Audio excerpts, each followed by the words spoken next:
Hoy es el jueves 15 de febrero de 2018.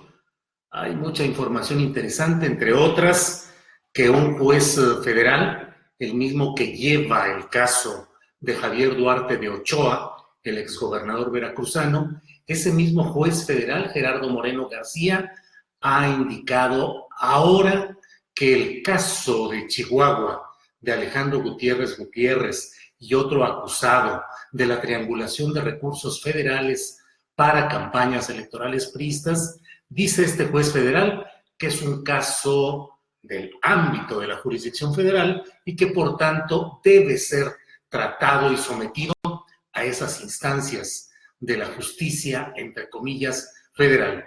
Pareciera, y de eso escribo en la columna Astillero que puede leerse este viernes en la jornada, pues pareciera la historia que muchos comentamos en la misma noche en la que se dio a conocer el acuerdo entre el secretario de Gobernación, Alfonso Navarrete Prida, y el gobernador panista de Chihuahua, Javier Corral Jurado. Parecería un intercambio de rehenes. El lunes de esta semana, la Secretaría de Hacienda depositó la mitad de los 900 millones de pesos comprometidos para cerrar este arreglo con el gobierno de Chihuahua, 700 millones de pesos retenidos de una manera injusta. Lo he dicho varias veces, hay que dividir lo que es esa demanda compartible y plausible de que no haya un condicionamiento de los gobiernos o las administraciones federales hacia las estatales para la entrega de partidas presupuestales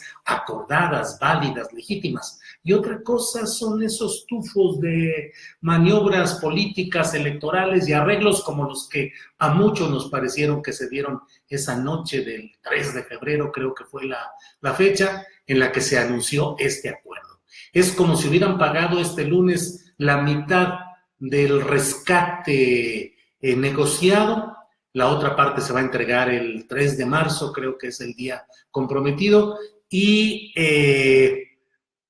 ahora la administración federal, digamos, el Poder Judicial Federal anuncia que quiere traer hacia ese ámbito el asunto clave, el asunto fundamental, que es el asunto del dinero federal enviado a gobiernos estatales, entre ellos el de Chihuahua, entonces a cargo del priista César Duarte, para que mediante maniobras, triangulaciones, simulaciones, actos delictivos, se consiguiera efectivo para enviarlo a campañas electorales del Partido Revolucionario Institucional en estados donde no había gobiernos, es decir, no había tesorerías ni erario estatal disponible para esas campañas.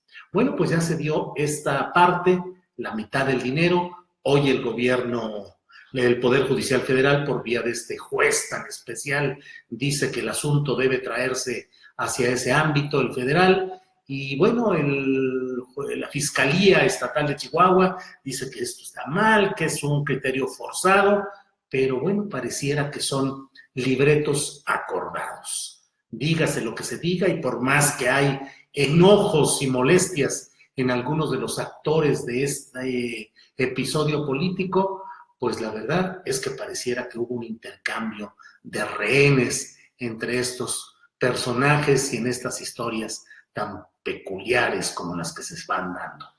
Sigue el revuelo entre los diferentes partidos respecto a quienes van a unas cámaras y a otras. Se habla de que ya sabe Josefina Vázquez Mota, la panista que hizo toda la faramalla de participar y competir en el Estado de México, va por lo que desde entonces se dijo que estaba convenido, negociado, que era una candidatura de ella al Senado de la República, y se dijo que habría además cuando menos 2 candidaturas viables a diputaciones federales. Se llegó a decir que una de ellas la pretendía Josefina para una de sus hijas. Ya saben, más de 1,300 millones de pesos otorgados por el gobierno de Peña Nieto para una fundación en la cual también se trianguló el dinero, supuestamente para apoyo a los migrantes, no ejercido a través de los canales naturales del gobierno federal, sino a través de estas instancias especiales, darle dinero a la señora Vázquez Mota para que hiciera el bien con los migrantes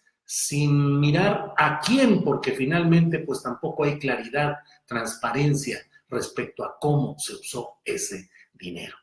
El Chapo dice que él prefiere un juicio y que no se acogerá a las propuestas de que haya un arreglo en el juicio que le llevan en Estados Unidos, mientras se habla de que el abogado del Chapo no le han pagado cuando menos 2 entregas de sus honorarios. Es notable lo que ha dicho hoy el secretario de la Marina, Francisco Soberón, el almirante Vidal Francisco Soberón, quien ha dicho que México está preparado para un posible cambio de régimen y que la Marina está dispuesta, como siempre, a servir con lealtad para el presidente de la República, sea del partido que sea, y que ellos están dispuestos a trabajar con institucionalidad y lealtad, como siempre. Pero esencialmente hoy les quiero comentar acerca de esto que ha causado todo un revuelo hoy en los corrillos políticos, que son las encuestas o la encuesta publicada por el periódico Reforma.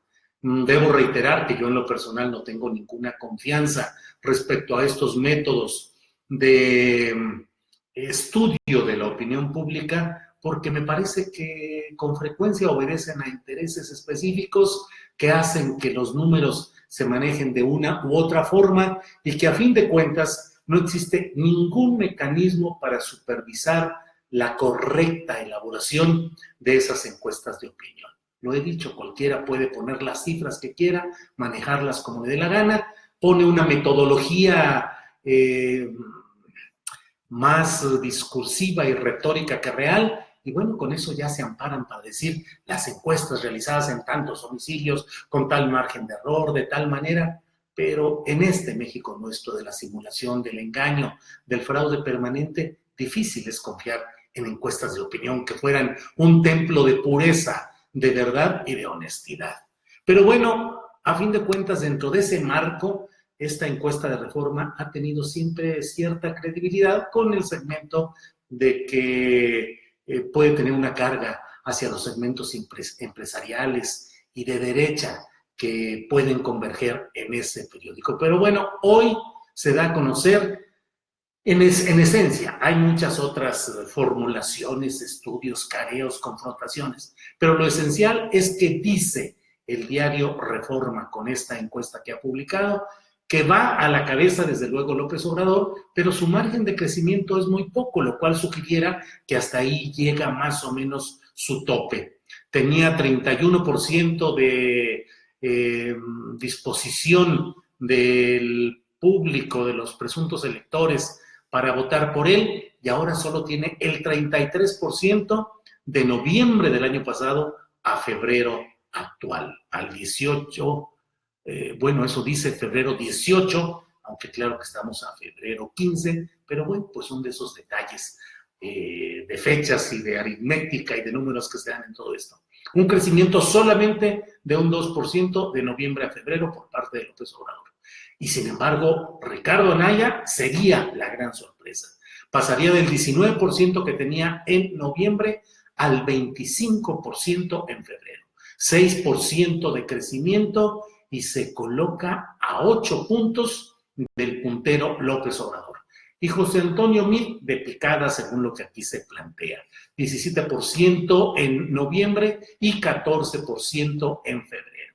Según lo que se ve aquí, parecería que Ricardo Anaya va francamente en un crecimiento, algunos pensaremos que un crecimiento inflado, pero un crecimiento que lo convertiría ya en el virtual candidato del sistema para confrontar a López Obrador y colocaría a Meade pues en la circunstancia de tener que remontar, lo cual parece improbable, imposible, toda esta diferencia, o eventualmente más adelante tener que declinar de hecho o de facto para dejar un solo contrincante arriba verdadero contra López Obrador.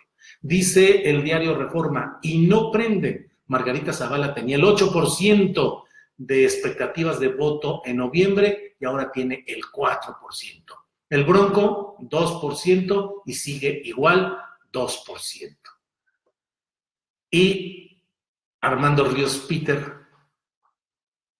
el Jaguar, permítanme Permítanme un segundito. Pues bueno. Armando Ríos Peter sigue en... tenía 0% en noviembre y tiene 0% ahora. Es decir, Ríos Peter, el jaguar, que tiene según eso 1 millón ya de firmas que lo han apoyado, sería interesante saber cómo le hizo y de qué manera, porque no tiene ninguna expectativa de voto a su favor en lo que hasta ahora se está manejando y viendo. Bien, pues esos son los datos que se tienen, los datos, y sobre eso hoy ha habido una serie de elaboraciones tratando de darle interpretaciones, de descalificar o de aprobar estos números, pero lo cierto es que desde mi punto de vista y mi opinión hay ya todo un proceso, no sé si impulsado conscientemente por esta encuesta de Reforma, pero sí hay un proceso que busca inflar, colocar a Ricardo Anaya como la opción joven, moderna, preparada para confrontar a la opción de López Obrador. Son datos y detalles que debemos de tener en cuenta, debemos visualizar para estar atentos a lo que va sucediendo en todas estas circunstancias de la política mexicana. Gilberto Valle dice, no les creo a las encuestas ni a las que favorecen ahorita a AMLO, es extrañísimo el crecimiento de Anaya. Debo decir, por otra parte, que con mucha anticipación, meses atrás, yo he insistido en el error táctico de quienes celebraron en su momento las encuestas que colocaban como puntero a López Obrador, el propio López Obrador presumiendo las portadas y diciendo, estos son los datos, porque era convalidar justamente, pues ahora sí que una música muy sabida y muy bailada, que es la música de colocarlo en el primer tramo como un gran puntero y luego decir que va perdiendo fuerza y que van subiendo otros de los encuestados. Creo que no hay congruencia en celebrar los datos de una encuesta cuando favorecen al favorito o ese favorito celebrarlas y luego descalificarlas cuando ya no nos dan los resultados que nosotros deseamos. Bien, pues muchas gracias por su atención. Canalla es el candidato del PRIAN, dice Paco Ramírez. Esta vez no aceptaremos un fraude más, dice Antonio GL. Era de esperarse, es el plan B, dice Irán TG. Bien, pues muchas gracias por su atención y nos vemos mañana en otra de estas pláticas, de estas videocharlas astilladas. Buenas noches.